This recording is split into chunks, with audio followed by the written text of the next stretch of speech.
Not all of the watches that I'm into are big bucks. Would you be willing to go to 3 for the pair? You've got the 41mm, and that's the matching 36mm. This is a PRX Omega Seamaster. so close to a Oyster Quartz Rolex. I would imagine they made a lot less green dials than they did black dials. They're around about the £300 mark. The first annual calendar watch Rolex produced. A very unusual dial. It gets nicknamed the Harley Davidson. The box is probably worth more than the watch inside.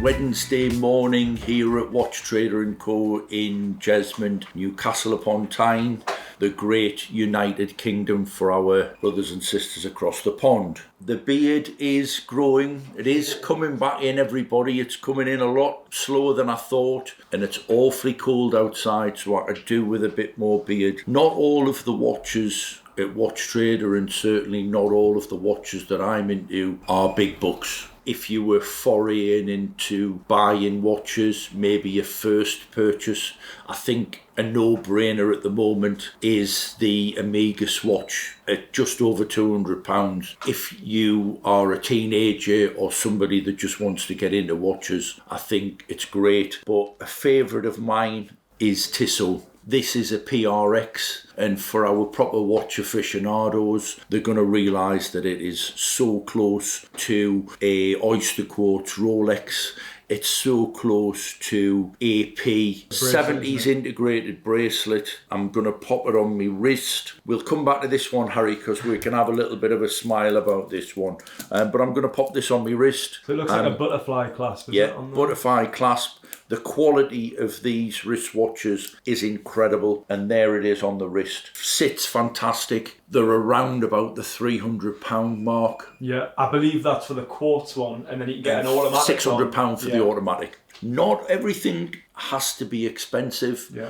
Great holiday watch. The little bit of the instigation for this is that I've just purchased this. I was in a jewellery store. I was having some jewellery repaired, and the guy said, "Oh, I've just bought that," and lo and behold, a Tissot. So this is a 1960s Tissot. I paid 80 quid for it with no strap, no bracelet. It's got an engraving on the back. So for the local people, the Swan Hunter Group, H.E. Stoker for long service, 1969. And for anybody that knows me, they'll realise why I bought it, because I was born in 1969. It's just got a little bit of kudos. If I have to service it, I'll service it. I'll put a leather strap on with a nice steel buckle, and it's going to stand me 250 quid. Is that a manual wind, or is it's that... manual wind. It is all right. It's got a couple of little chinks.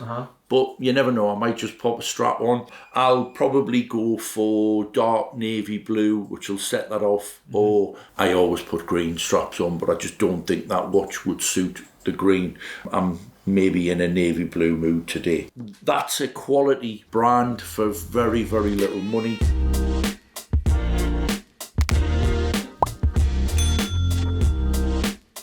Here's the watch, so there you go. Thank you. You've got the 41mm, and that's the matching 36mm. So it's cool to have like a his and hers kind of vibe going on. But you can still try it on like that, but then obviously after I'll take the wrap out. Probably take a link out depending on how you like it, but whatever's comfy for you. You like it? Yeah, I do. Happy? Yeah. Do you think I should take a link out?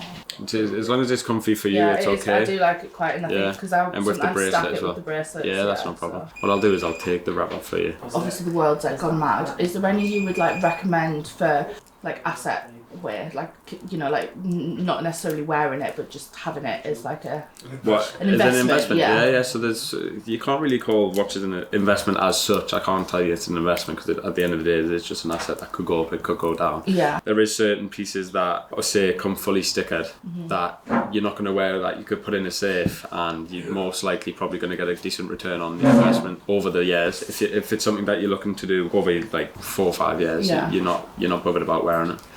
But yeah. I just think I don't know, it's like everyone's saying like take all your money out the bank and like, everything's gone mental, isn't it? So. Yeah, it's crazy. I can definitely recommend you certain pieces that we think that'll be good, but pieces like this are brand new dials, so the new motif dials, these are going to probably hold good value because they're brand new. There we go, so I took all the... Brilliant. Try that on properly now. Yeah, I'll set the date and time for you. Oh yeah, thank you. With your invoice, I'll send you an email. Oh, yeah. Again, it's just we need to add this watch in the system, so it'll take a little bit. Yeah, just the same details as you did for him. Yeah, it's cool. Should be good. So this is keeping us busy and that. Yeah, so that's your warranty card, so the same. Just keep that safe in the box. Yeah. So just keep all that together. Yeah.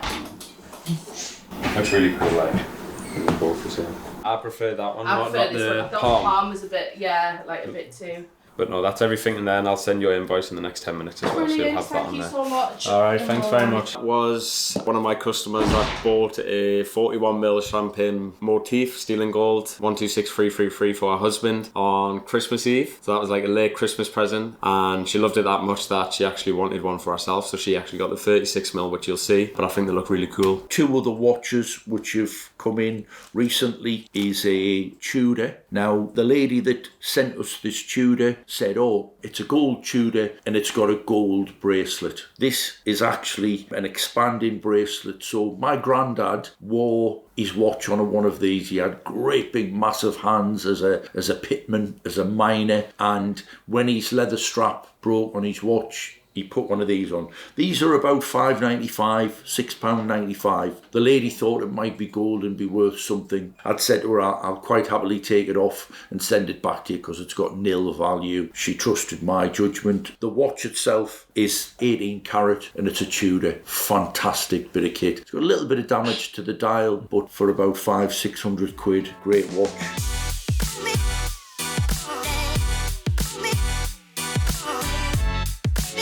This one doesn't have any papers. That one hasn't got papers, no. No, as I say, I bought it a few years ago, probably about 5 years ago, something like that. I've got that many watches. Okay, so what are you looking to do with this one then? Are you? Well, you messaged about selling them. I'd rather just get the money because I'm getting a Defender. So I want the money for them. You messaged 16 and 12 for that, so 2.8 for the pair. Would you be willing to go to 3 for the pair? No. If you let me sell them for you, you'll get more than that, but for direct sale, I'd rather just do it direct sale. Need to be about that figures, mate. 2,800, yeah. That is going to need a polish in order for us to sell it, and that one's difficult to sell because it's got no papers. Don't get me wrong, it's a nice watch. Yeah, but you'd probably get at least £500 more, probably up to £1,000 more if you did have the box and papers with it. Yeah. Understood that at the time I bought it.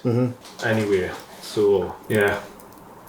Just go for that, John. Is that okay? Yeah, go for right, that. okay, so I'm just going to show Harry. It is an Omega Seamaster. Is that a Planet Ocean? It is, yes. Yeah. It's the one with the skeleton back. Nice. I think they make that in a few sizes, don't they? They do, they make quite a few variations of it in a chrono as well. I think. 45, yeah. And then that is a 2019 Tudor GMT, which is one of the more popular Tudor models that we sell, and it's a nice watch. So these now go to the workshop. Yeah. For the lights. That's being worn, so that'll need refurbished. Hopefully we'll have that back and for sale within a couple of days. Same with that one. And if you imagine that watch as a full set is probably around 3,500, it's going to be significantly less than that because it doesn't have box and papers. So for somebody to wear it, you don't wear the box and papers. Exactly. And you bought it without box and papers, didn't you? Yeah, I bought it without box and papers. Okay, so I'm just going to do some paperwork. John's just in the middle of purchasing not an unusual watch, but an unusual dial. The rarity of this is on the card as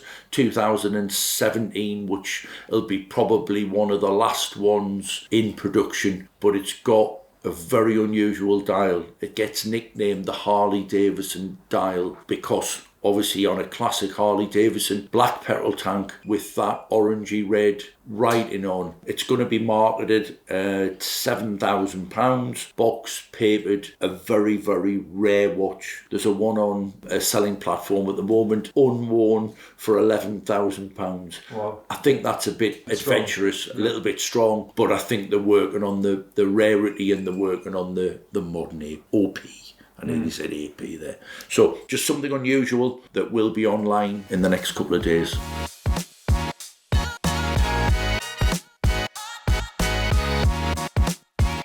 So guys, some new stock has just landed at the HQ. So to my left, you've got the Sky-Dwellers, and to the right, you've got the green GMT yellow gold. I think we'll start off with the 2 Sky-Dwellers. So first up is this blue dial. This is a 326934 stainless steel 42mm Sky-Dweller. This Rolex Sky-Dweller is the first annual calendar watch Rolex produced, all the way back in 2012, with it being the 326939. Later on, they brought out in 2017 the stainless steel and the two-tone yellow gold model, which is a lot more sportier. It's a lot more appealing to a wider range of customers. Obviously, leather strap isn't for everyone, nor is white gold, with the price of white gold obviously at the time probably being 20 to mid-20s retail price, so it was very expensive. They later brought out this variant, which is the stainless steel, which retailed firstly around £11,000. With the current price increases, you're probably looking at more around 13,000, I believe. Don't quote me on the prices. And then in 2020, they brought out an Oyster Flex on 2 precious metals, on the yellow and the rose, which were a massive success, with the success of the Oyster Flex Daytonas and the Oyster Flex Yachtmasters.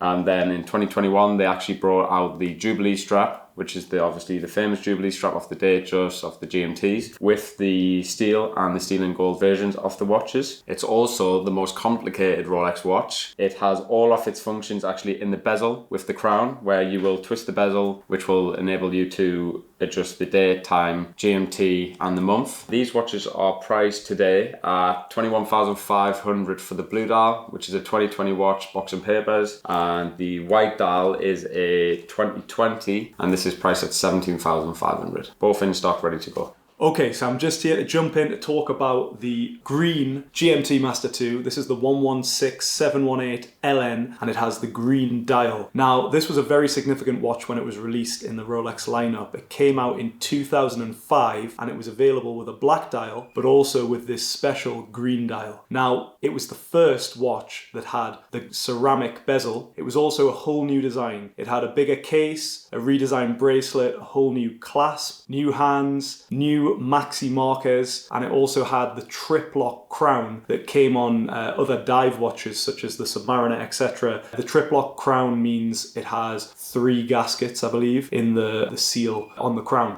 So this watch is available for around £42,500, this particular example being a 2015 model. The green dial actually carries around a £10,000 to £15,000 premium over the black dial version. I would imagine they made a lot less green dials than they did black dials. I'm sure some of the experts out there will be able to confirm that if that's true, but I'd imagine that's why it also is a bit more rare and carries that premium. Now this watch I think was a bit ahead of its time with the green dial. Green has been a very popular colour in the Rolex lineup over the last few years. You have the olive dial Date, the green dial John Mayer Daytona, the green Oyster Perpetual, you had the GMT-Master II Sprite as it's called, with the black and green bezel. It's the brand colour of Rolex, and it obviously is something that's quite in demand. Now, if this watch came out, let's say this watch came out in 2020, do you think that it would have been more popular even than it is now? You know, this came out in 2005, so I personally think as a green dial watch, this is one of the coolest ones. If it's something that you're interested in, you can reach out on socials, ask for Josh, and he'll help you out. I'm sure he'll be able to do a wicked deal on this watch.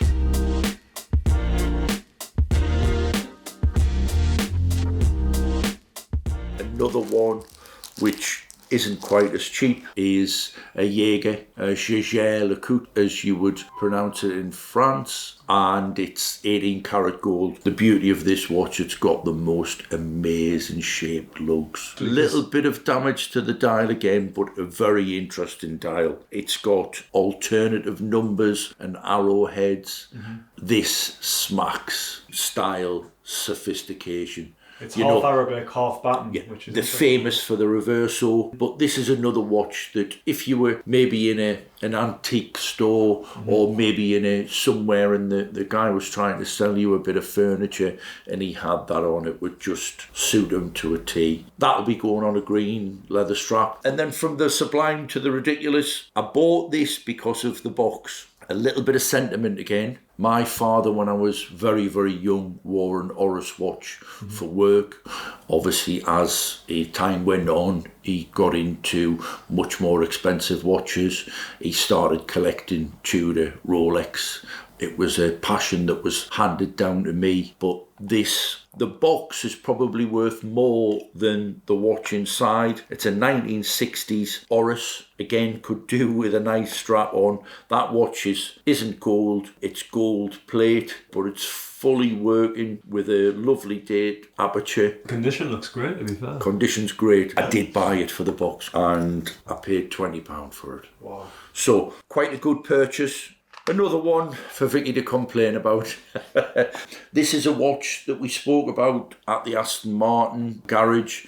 It's a watch that I spoke about a couple of weeks ago. It has an inherent problem. I've just getting it back from the watchmaker again. So this is I purchased the watch. The watch I would like to have up for sale on the website, but I can't get it to work. So me thinks I've been sold a bit of a lemon, but you can't always have it one way. Sometimes it's going to have to go back to the watchmaker and I'm going to have to spend some serious money getting the parts for this. If I wasn't successful in getting the parts, it may have to go back to Tudor. I'm sitting down at the moment and I think I will be sitting down when I got the bill.